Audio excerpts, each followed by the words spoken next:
Alam niyo ba na sobrang strict na ni Cebu Pacific pagdating sa hand carry luggage?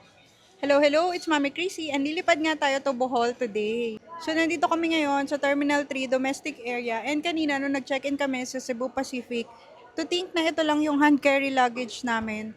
Chinek talaga nila at tinignan nila kung kakasya dun sa sukatan nila. Masarap ba?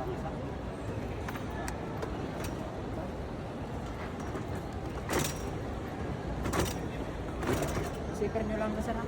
Kasi malaki sa tignan, baka masita. Sige Okay. po. Zipper Thank nyo you lang. po. Video mo lang. 7 kg.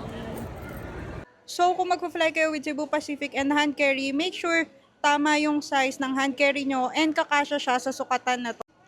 I'll put the photo of the size and make sure din na below 7 kg siya para wala na rin kayong problema.